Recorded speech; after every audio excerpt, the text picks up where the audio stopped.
"She's dead, leave her. The dessert will finish the rest." The voice of her own commander crackled through the radio cold as the desert sand. They thought she was just a medic not worth saving.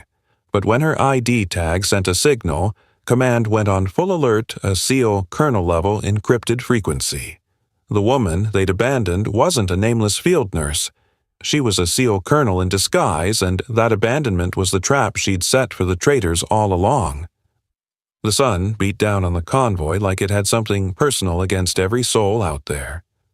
Reyna Keaton stood at the back of the lead Humvee plane, fatigues hanging loose on her frame. No patches, no shine, just the standard-issue boots scuffed from too many miles. Her hair was pulled back tight under the cap face clean of anything that might catch the light. She looked like any other field medic who'd drawn the short straw for this rotation. Major Owen Vexler, the temporary CO, leaned out the window sunglasses reflecting the glare his jaws set in that way that said he'd already made up his mind about everybody. He barked orders into the radio voice carrying over the engine noise, telling the drivers to push harder through the wadi. Reyna lifted a hand calm, trying to get his attention before they rolled into the open stretch ahead. She spoke, clear, not loud. "Major, hold the line here. Heat signatures show possible IED placement 50 meters out." Owen didn't even turn his head all the way. He waved her off like swatting a fly. Medics stick to bandages. Warriors handle the war. The convoy rolled forward anyway. Vexler's disregard was a calculated arrogance honed by years of political maneuvering and protected incompetence. He had a track record of dismissing legitimate intelligence from lower-ranking personnel, often burying mission failures under layers of bureaucracy and blaming casualties on unforeseen circumstances rather than his own rash judgment. His command style, which relied heavily on rigid adherence to outdated doctrine and a contemptuous dismissal of ground-level observation, had quietly eroded unit cohesion over the past 2 rotations. As the convoy pressed on, every driver knew the unspoken cost of questioning the major, yet they obeyed a discipline born not of respect, but of fear, for their careers, creating a command environment ripe for disaster. Dust kicked up in thick clouds as the first vehicle hit the pressure plate. The explosion ripped through the air, metal twisting screams cutting sharp. 2 soldiers down in the lead truck shrapnel embedded deep. Reyna was out before the echo-faded kit slung over her shoulder, dropping to her knees beside the first man. Blood pooled fast under the desert sun. She worked steady pressure here, tourniquet there, calling out vitals to the radio operator who'd finally caught up. Vexler scrambled out not to aid the wounded but to seize control of the radio. He immediately began broadcasting revised sit-reps that meticulously minimized the time between Reyna's warning and the detonation, framing the incident as unavoidable bad luck rather than gross negligence.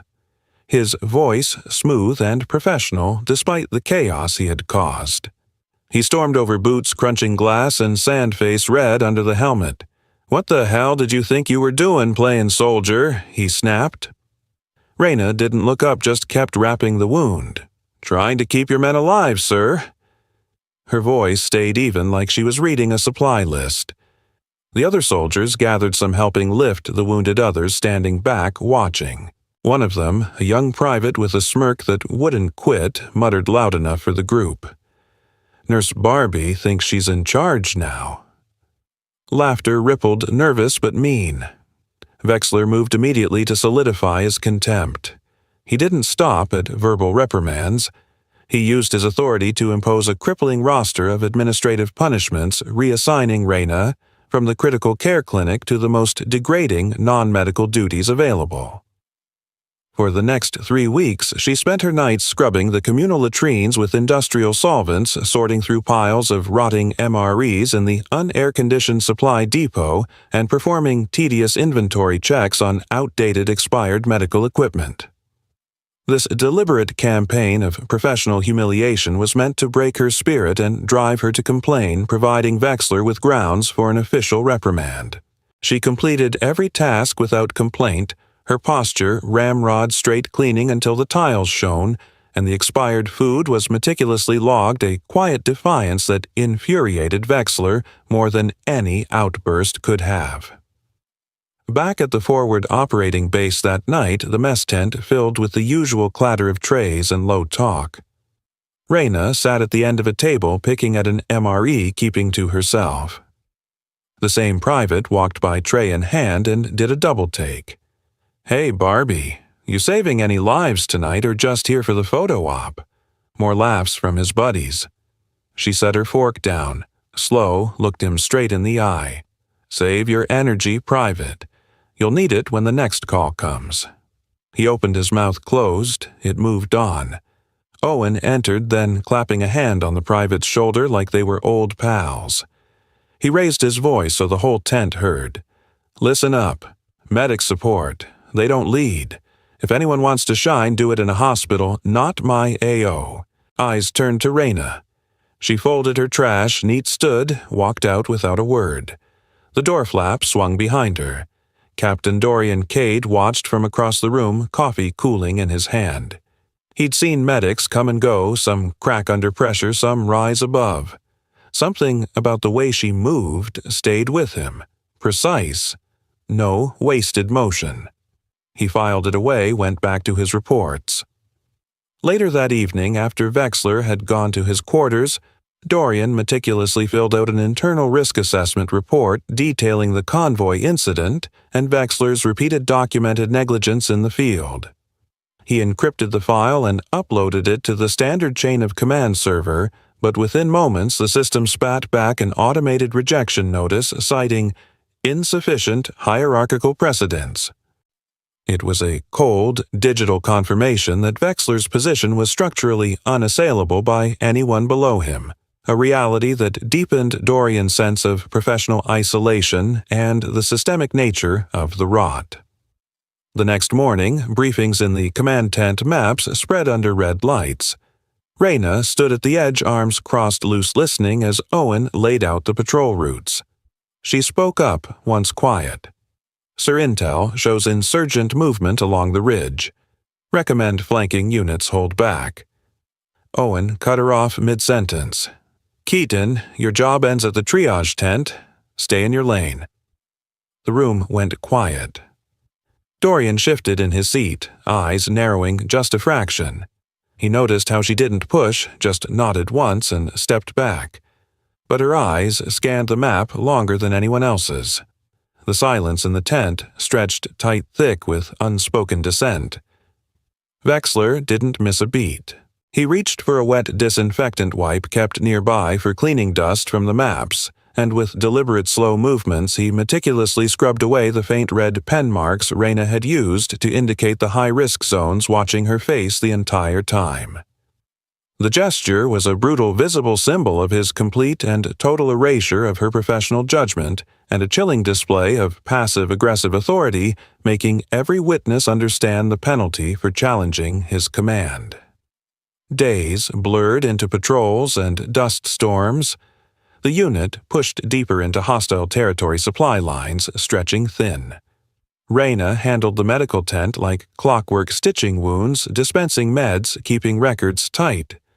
Soldiers came in griping left, quieter. One night a sergeant limped in with a festering cut. "Heard you got ignored on that mine call," he said while she cleaned the wound. Reyna didn't answer right away, just dabbed antiseptic. "Focus on healing, Sergeant." He winced. "Owen's a piece of work." She taped the bandage, met his eyes. "Orders are orders." He left, shaking his head. Outside, the wind howled against the canvas. Dorian passed by, caught the tail end, paused at the flap. He saw her log the treatment handwriting neat, then close the book with a soft snap. Dorian, back in his office, had already started a deeper, non-official investigation into the supply chain discrepancies he'd noticed. He cross-referenced recent large-scale requisition forms signed by Wexler and co-signed by Dr. Ilara Quinn, the base physician. What he found wasn't standard medicine. It was bulk orders of several obscure experimental medical compounds historically linked to highly restricted neurological trials that had been flagged and canceled by the Pentagon years ago due to severe side effects.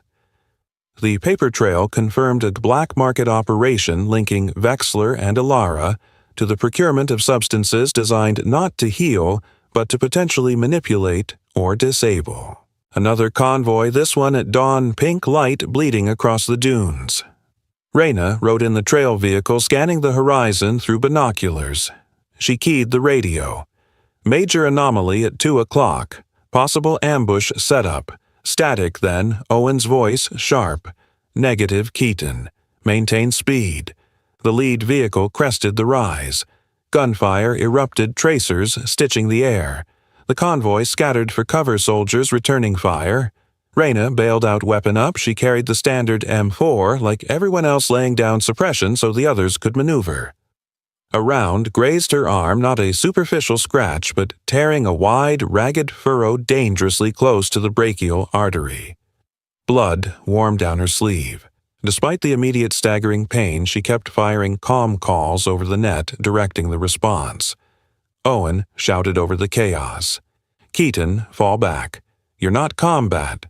She ignored him, took out a shooter on the ridge. The fight ended as quick as it started, enemy retreating into the rocks. The speed and technical perfection of her action were non-medic and unmistakable.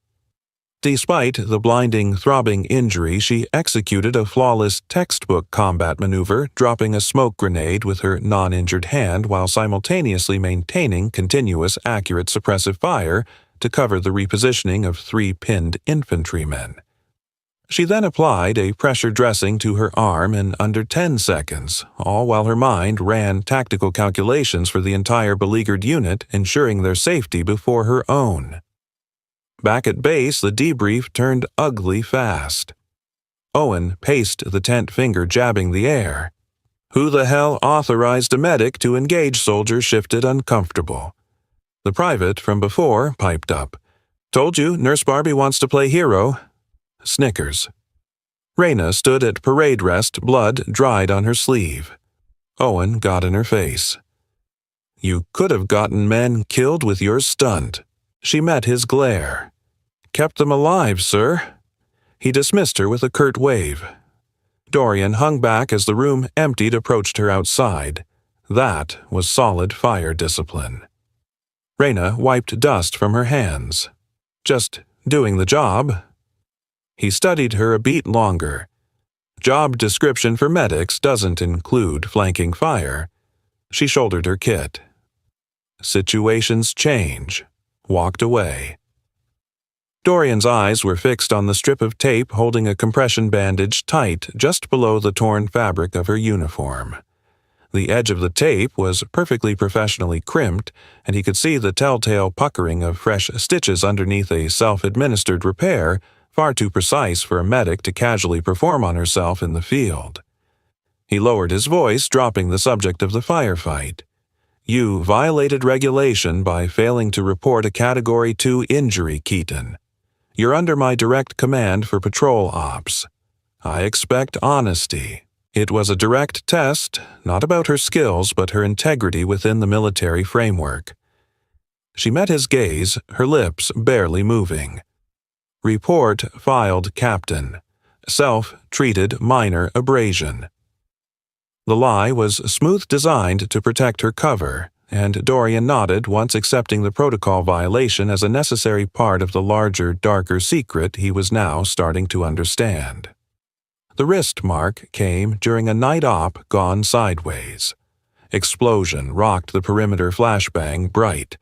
Reyna moved through the smoke like she owned it, dragging a wounded soldier to cover returning fire with one hand. Her sleeve ripped in the scramble, revealing ink on her inner wrist, Silver Eagle stylized numbers beneath. Dorian saw it clear in the muzzle flashes. He blinked, filed it deep. Later, in the quiet of his quarters, he pulled up old files on a secure tablet. Silver Eagle classified belonged to a colonel listed KIA 3 years prior. He cross-checked dates, locations. The pieces didn't fit neat, but they fit enough to make him watch closer.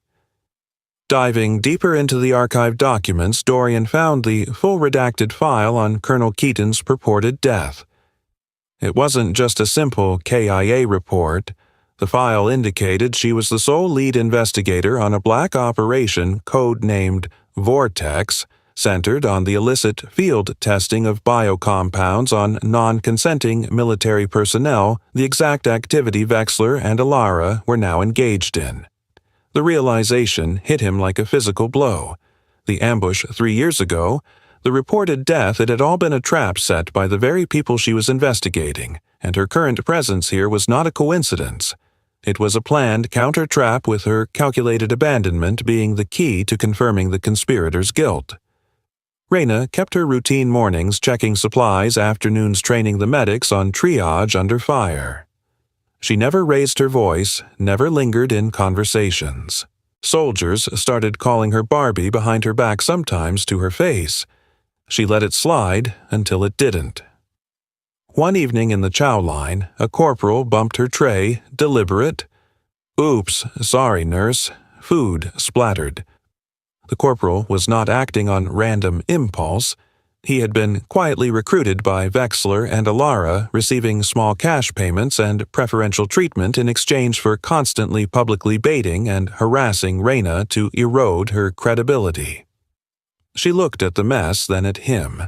"Clean it up." He laughed. "Make me." She stepped closer, voice low. "You will." Something in her eyes made him grab a rag, wipe the floor without another word. The speed with which he dismantled Vexler's paid campaign of dissent stunned the witnesses. Word spread quick after that. The second big push came weeks later, intel pointing to a high-value target in a village cluster. Owen led the briefing, all confidence and maps. Reyna sat in the back, noting discrepancies in the satellite imagery. She raised a hand. "Sir, structures don't match the grid." "Possible decoy." Owen barely glanced. Noted and ignored. "We move at 0400. Dorian caught her eye across the table, subtle shake of his head. The op launched smooth at first, teams inserting quiet. Then the ambush hit hard RPGs from the ridges, small arms pinning them down. Reyna organized a breakout, directing fire teams while patching a gut shot. Owen screamed over the net. "Keaton, you do not give orders." She keyed back. "Keeping the unit combat effective, sir." A mine detonated, close shrapnel tearing into her side. Pain bloomed hot, but she stayed on her feet, dragging men to exfil. Before the hot, crippling shock of the shrapnel could take her legs, Reyna performed one last selfless act of operational excellence. She used the last ounce of her strength to pivot her body, collapsing onto the ground, and using her own form to shield the already unconscious sergeant she had been dragging from a deadly spray of secondary shrapnel kicked up by the detonation. The young, loyal Private Leo Marr, struggling with a jammed weapon only meters away, watched the deliberate sacrifice through the smoke, his eyes wide with a certainty that erased every doubt and every piece of mockery he had ever heard about Nurse Barbie. The chopper lifted off without her. Owen's voice on the radio final. "Keaton's down. KIA. Move out." The bird banked away, leaving her in the dust blood soaking the sand. Sergeant Leo Marr, the young loyal one, stared out the door, mouth open. "Sir," she was moving. Owen didn't flinch. "Desert takes care of the rest." As the transport helicopter roared to altitude, Vexler keyed the radio and, in a voice tight with cold, venomous satisfaction, ordered the pilot to perform a low-altitude pass over Reyna's position. The resulting vortex of rotor wash kicked up an instantaneous, localized sandstorm, a blinding, choking cloud of debris that immediately engulfed the downed colonel and ensured that any loyal member of the unit who might have tried a rescue or recovery attempt would be delayed and deterred, actively burying the evidence of his crime. Back at base, Dr. Ilara Quinn signed the death certificate, quick no autopsy, body unrecoverable. Files closed. Owen toasted his success in the officer's tent that night. Dorian sat silent, glass untouched. 6 weeks later, a woman showed up at the rear logistics camp, half her face shadowed by a scarf ID reading Civilian Contractor. The contractor ID she presented at the gate was not merely a forgery, it was a deeply layered, ghosted identity meticulously cloned from a legitimate and recently retired logistics analyst. She moved through the supply tents, efficient asking questions about medical shipments. Her access to the restricted terminal required more than just a key card. She bypassed 3 separate layers of biometric scanning and cryptographic security by deploying a customized thumb-sized circuit board hidden inside a standard field-issue stethoscope. The device executed a brief, silent handshake with the terminal's internal memory, extracting the security keys she needed in seconds without leaving a trace in the digital logs. Dorian spotted her first the walk, giving it away, same economy of motion. He followed discreet, watched her access a terminal after hours, fingers flying over keys. Data streamed Operation Vortex test log signatures. She pulled a drive, slipped it into her pocket. Dorian confronted her in the shadows. Keaton. She turned, slow scarf dropping. Same eyes. Captain. No explanation, just a look that said, "Trust me." He backed off, heart pounding. Owen got the email next morning, anonymous sender. She's not dead. Attached grainy security cam, still Reyna's silhouette in the server room. He slammed the laptop shut, called Ilara. They doubled security-scrubbed files. But the leaks kept coming drip by drip. Soldiers whispered about ghosts. Leo Marr saw her once near the motor pool loading crates. He froze, saluted without thinking. She nodded, kept moving. Frantic Vexler and Ilara attempted to communicate via an obscure decades-old field cipher they believed was completely undetectable. They sent a brief message confirming that all core files relating to Project Vortex and the supply orders were scrubbed and sealed. Unbeknownst to them, Reyna's custom system had intercepted their traffic and was feeding them back automated confirmation signals, artificially bolstering their confidence and keeping them perfectly positioned on the base for the final devastating phase of her counter-operation. The public disgrace hit during a base-wide formation. Ilara stood on the platform, voice amplified. "We have an imposter in our midst. This woman claims to be Reyna Keaton, but records show Keaton died honorably." Owen held up the old ID, let it fall to the ground. "Arrest her." MPs moved in, zip ties ready. Reyna stood still, let them cuff her. Dorian pushed through the crowd. "This is a mistake." Owen stripped his rank on the spot. "Detain him too, if he interferes." As the MPs cuffed her wrists in front of the assembled formation, Reyna used the close proximity of Dorian's forced interference to execute a near-imperceptible tactical exchange. In the brief moment their bodies brushed during the chaotic detention, she deftly slid the small thumb-sized data drive from a hidden compartment in her cargo pocket into the deep interior fold of Dorian's tactical jacket, a silent transfer of the final piece of evidence that was missed by the frantic guards. They locked her in the arms room, cold, concrete single bulb. Soldiers passed by the door, banging, yelling. PTSD hallucination, fake hero. She sat on the bench, breathing steady. The badge came out during a search. Guard yanked her pack contents, spilling. Metal glinted seal Colonel insignia E91 etched precise. He stared, thumbed the scanner. Alarms blared red. Top clearance detected. Lockdown initiated. Gates slammed, comms cut. Dorian burst into the command center as screens lit up with her file active classified Silver Eagle. Owen went pale. Impossible. Ilara tried to delete, but the system locked her out. Desperation set in quick. Owen rallied the loyalists. "She's spoofing the tech. Stand with me." Ilara fed stories to embedded reporters, war criminal deserter. Dorian got orders to lead the hunt. He took the team out, veered off course, linked up with Reyna in a safe tent. What now? She handed him the drive. Broadcast it. The reveal went live from the data center. Reyna at the console faced calm on every screen nationwide. Videos rolled Owen signing off on live trials Alara, injecting compounds into wounded men, vitals flatlining. The broadcast was a masterstroke of psychological warfare utilizing a synchronized split-screen effect. On the left, the devastating video footage of Vexler and Alara's heinous actions played, detailing the deaths of soldiers under their experimental compounds. On the right, a live geo-tagged satellite feed showed the specific desert coordinates where the bodies of those victims had been covertly buried, proving the exact horrifying scope of the conspiracy to every major command post and news outlet watching. Pentagon jets scrambled base surrounded. Dorian stepped in front of the camera. Colonel Reyna Keaton is the real deal. These are the traitors. MPs cuffed Owen mid-sentence Alara, screaming as they dragged her away. The apology came in the interrogation room, Owen on his knees, uniform stripped.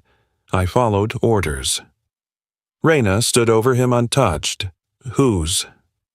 He had no answer. Outside, press swarmed questions flying.